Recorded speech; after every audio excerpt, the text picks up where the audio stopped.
Okay, good day, engineers and students. So, magsagot pa din tayo ng isang problem sa short transmission line na naghahanap ng receiving end voltage, no? So, para masanay tayo. So, we have a three-phase line na mayroong resistance and inductance. The power is transmitted at 33 kilovolts, 50 hertz from one end, and the load at the receiving end is 3,600 kilowatts at 0.8 PF lagging. What is the line current and the receiving end voltage? So, sa ating transmission line, sige, gawin natin yung ating diagram. We have here the sending end voltage and we have the impedance of the line. So, this is the transmission line. So, here, meron tayong impedance of the transmission line.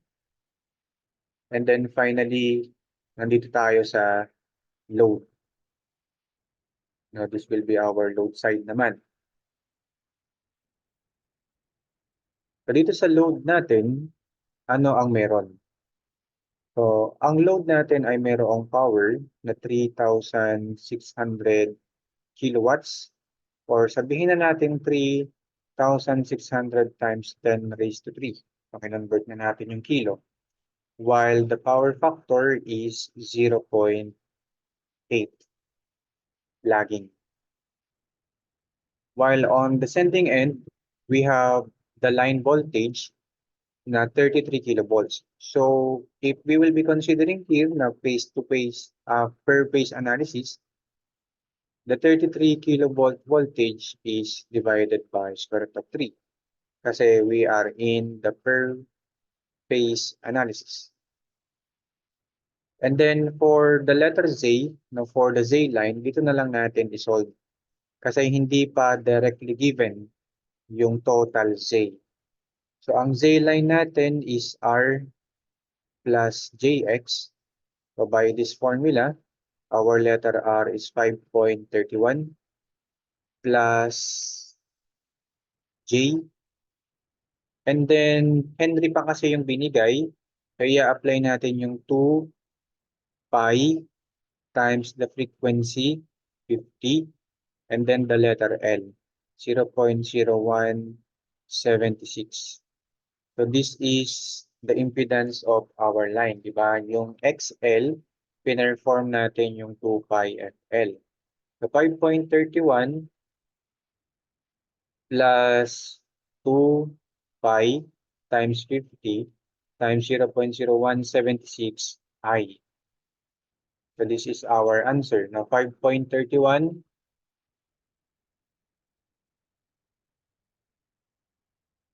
plus J 5.529. So plus J 5.529 I.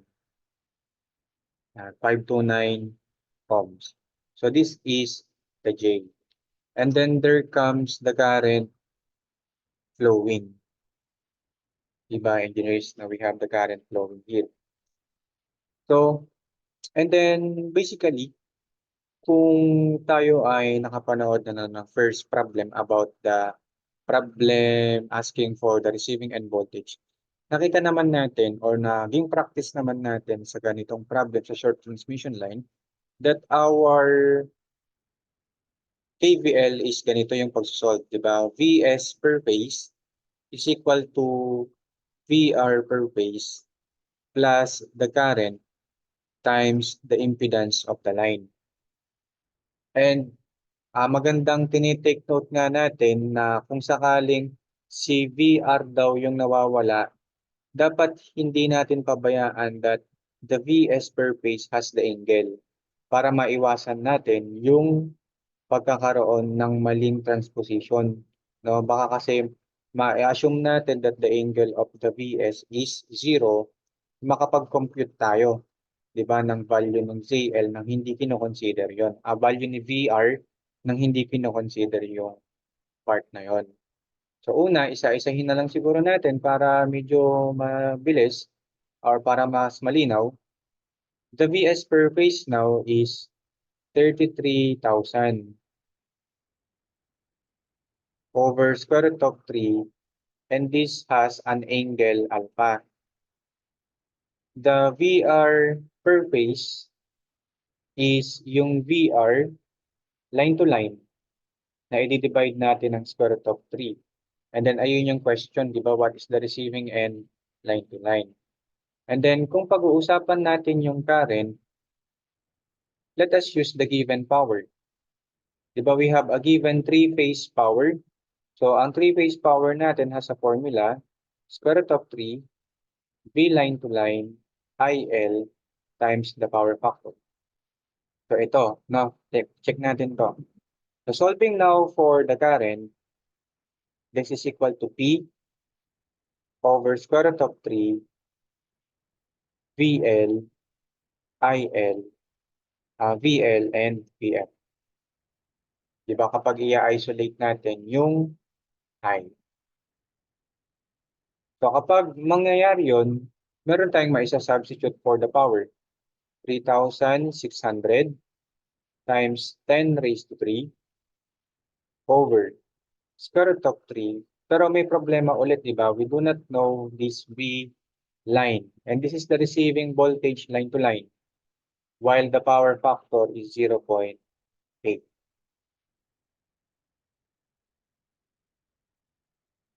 So i-follow natin yan at KVL, yung kulay blue natin. So at KVL, isa-substitute natin. We have here 33,000 over square root of 3 with an angle. This is equal to the VR per phase, which is the line-to-line receiving voltage over square root of 3. Ipa-plus natin yung current. So the problem here is that the current is ito lang muna. 3,600 times 10 raised to 3 over square root of 3 VR line to line times 0.8. And then do not forget the angle. From the lagging power factor, this is negative arc cosine of 0.8. This is the I. And we have the letter Z, 5.31 plus J, 5.529. So, ayan, di ba? Next. So, why not? Ang gawin pa muna natin, i-copy ko muna siya. I have here 33,000 over square root of 3 angle alpha equals, ito pa din, no, yung V line to line ng receiving end over square root of 3. Anong gagawin ko sa part na to? So, ang gagawin ko sa part na to, ihihiwalay ko muna yung variable. Di ba meron tayong variable na VR sa ibaba? So, ihihiwalay ko to. So, mapupunta sa ilalim yung variable na 1 over VR. And then, ang gagawin ko, isi-simplify ko yung natitira. Sundan nyo ako, isi-simplify ko yung natitira. Tinanggal ko muna yung VR sa ilalim. So, ano yung natira? We have the 3,600 times 10 raised to 3. And then, square root of 3 times 0.8. Tapos, yung angle nung current, no, na lagging, arc cosine of 0.8.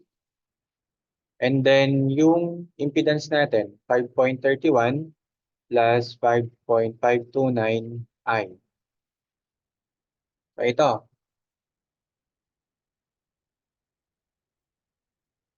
Masyadong mataas. Pero sige, tuloy lang natin. 196,55485. 196,55485.77. Plus, dito na lang sa ilalim. J, 321,4339.89. 321,433 9.89. Ayan. So, mangyayari, itong 1 over VR, madidistribute ngayon dito. Di ba? Madidistribute siya sa real number, madidistribute siya sa imaginary number. Kasi isisingit na natin na kapag meron nga tayong R, angle theta, pwede siyang ipakita as A plus JP. Sige, para maging mas malinaw, dito na lang tayo. Expand natin. So, ilalagay ko dito yung 33,000 over square root of 3 angle alpha, ayan yung R angle theta sa pattern natin. And then, ano yung magiging A? Sino-sino ba yung quantities na walang J? So, ayun. So, we have the VR line to line over square root of 3 plus 196,554.85.77. I-distribute ko yung VR LL, diba? The line to line receiving voltage. Plus, sa J ngayon na to, 32,14339.89, meron ditong VRLL. Kasi nga, dinistribute ko yung denominator, di ba, sa dalawa. So, ayan. Okay na. So, sa pattern natin, ito yung R na merong angle. Sino yung real part, engineers? Pag sinabi natin real part, sila yung buong quantity na walang J. So, ito yon yung buong real part natin. And yung buong imaginary part naman natin is ang buong quantity na katabi ni J. Kasi, pwede natin i-perform, di ba, kapag complex number, the resultant square is equal to the real part square plus the imaginary part square. Pwede yan.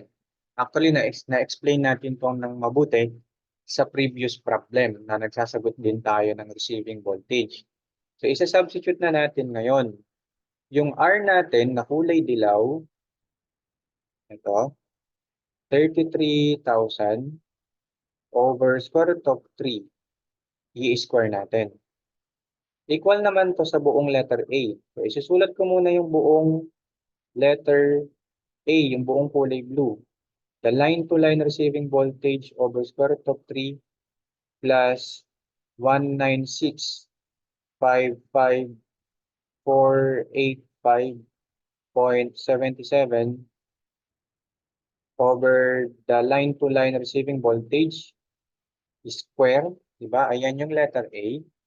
And then yung letter B naman is 3214,339.89 over VRLL square. So, di ba sa equation natin, we only have one unknown. Baka kaya natin tong ma-isip solve. Ito lang naman yung hinahanap natin, the line voltage sa receiving. So, in mode 1, we have the quantity 33,000 over square root of 3. Panalangin natin na ito ay magkasya sa calculator equals the unknown x over square root of 3 plus 196,55485.77 over the unknown ulit square plus 321,433.89 over x square. So, nagkasya. So, shift solve. Since we are solving for a voltage na malapit sa 33,000, so maglagay tayo ng starting point na malapit sa 33,000, let's say 30,000. So, the VRLL is 31,933. So, 31,933. Or, in kilovolts, 31,000, 31.93 kilovolts.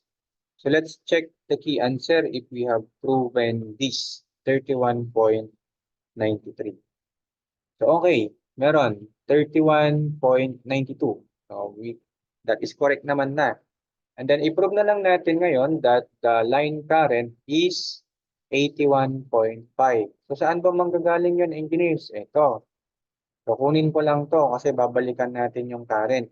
So bakit ba naiwan yung value ng current? Kasi 'di ba, hindi natin na ituloy yung current because we do not know what is the VRLL.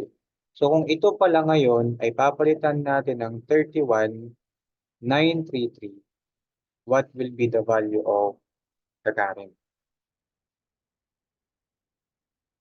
So 36 hundreds times 10 raised to 3 over square root of 3 times 31,933 times 0.8. So 81.36 amperes. So ang nasa key answer naman natin is 81.5 amperes. So we have the discrepancy lang naman because of the decimals. But that's it, engineers.